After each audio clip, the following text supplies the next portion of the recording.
Oh yeah, and one more part to that video about Judgment Day.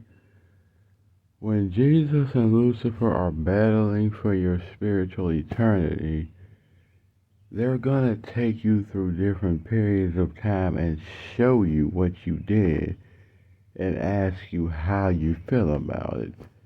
And they're gonna remind you this is what you did and this is when it happened. Can you forgive it? Can you let it go?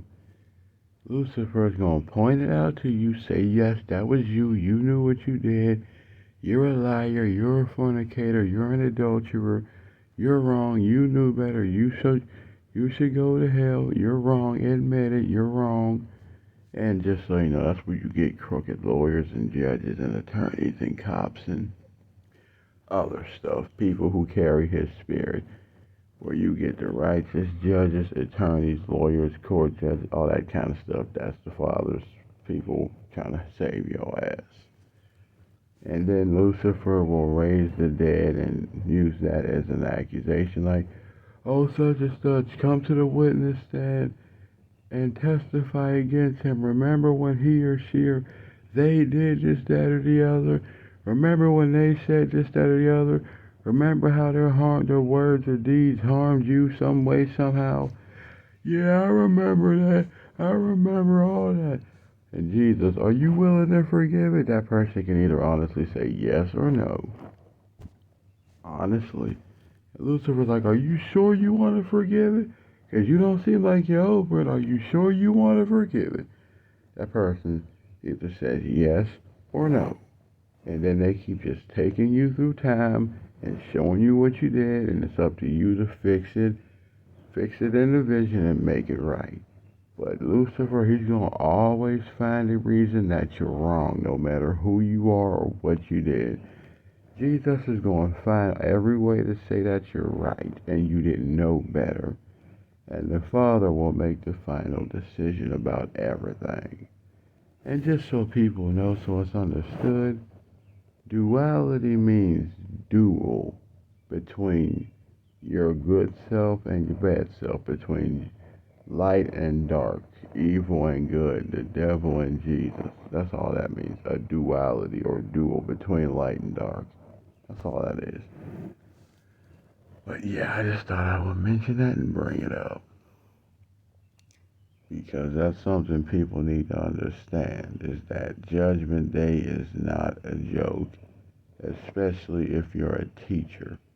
Because that is going to give Lucifer so much to hold against you. Like, you study, you knew better, you did this, that, and the other, but you're a teacher. You're supposed to know better. You're a spiritual leader. You're supposed to hear from God.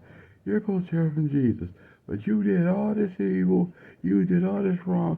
You don't deserve to be in heaven because instead of listening to Jesus and the Father, you listen to me and my followers. So why do you deserve to be in heaven if you knew better? And you're just going to sit there with the biggest look of shame on your face. Like, I was supposed to know better, but I did this, that, and the other. Oh, snap. And you look at the Father looks at you, you're like, oh boy, oh boy. That's why I keep making these videos to tell you religious leaders, don't think you're going to get away with all this stuff you're doing, because you're not. You're only allowed to get away with it down here because you have free will and God can't intervene.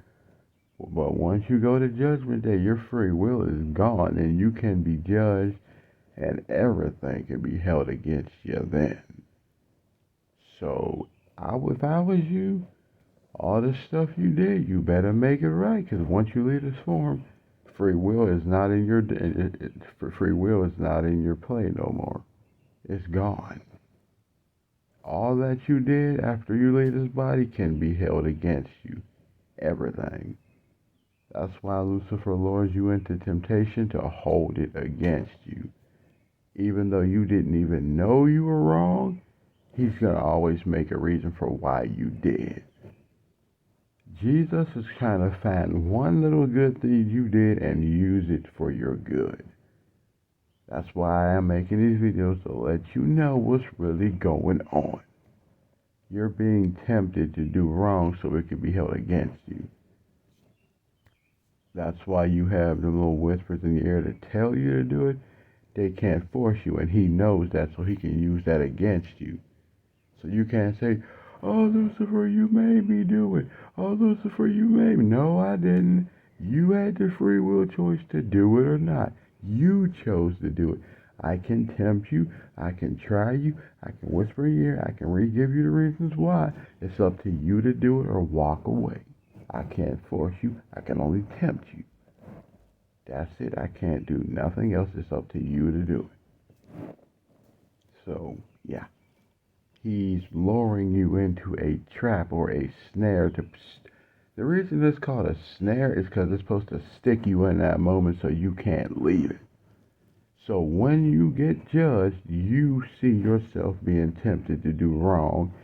And you might have been angry, sad, depressed, mad, whatever, because of what he showed you, what he put you in. He lied to you about something to make you react badly because he knows you didn't know what was going on.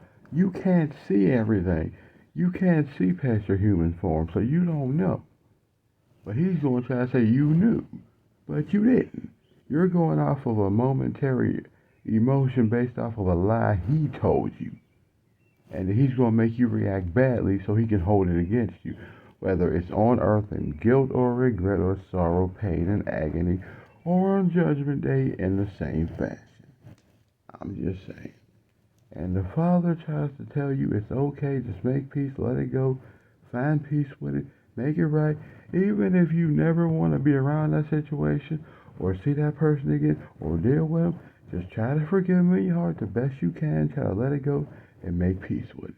And if you can't, pray to me, I'll teach you how to do it. I mean, you can love that person from a distance, you ain't got to speak to them no more, stay away from them, don't think about them, don't care about them. But the one thing he wants you to do is forgive him. It's hard because his flesh is built off of sin. That's why entities can whisper in your ear, because they're sin-bound spirits and your form is sin-bound. It's easier for them to tell you what to do because humans by nature like to sin. That's why we're in the flesh or the carnal. It's called carnal because carnal just means sin. You know, or basically, yeah, carnal or sin, that kind of thing. So, yeah, I'm just letting you know, just for future reference, so just remember, you're going to get choked back. If you try to deny anything, he's going to raise the dead against you. Him and Jesus both are going to question that person, ask them if they're willing to forgive you or not. They answer honestly yes or no, and you have to sit there and accept what they tell you based off what you did to them or what they did to you. Y'all talk to each other, means you and the person he rose. Y'all have to hash that out and make peace with it. Father talks to that person, whole 9 yards, to make everything either wrong or right. They'll take you through different moments of time, show you what you did. You have to make that moment right or wrong, face it or ignore it. That's what makes Judgment Day go quicker or slower for you. And then once all that's done, they tally up everything you did, and whether the forgiveness is real or not, peace is real, and that's what gets you into heaven. Or puts you in hell, or keeps you in the garden or the field, or brings you back to earth. It's a balance. And like I said, God ain't holding it against you, Jesus ain't holding it against you, but Lucifer can't wait to. Literally, he can't wait. So, yeah. That's why it's important to, on this earth, you need to learn how to wisen up and do better, do right each time. Learn from your mistakes, learn from your errors, and get them right. Because all Lucifer wants to keep doing is trapping you in the same cycle so you don't leave it. So when you pass, he can hold it against you. Period. A lot of people don't know that, but that's what that is. So, yeah. Anyway.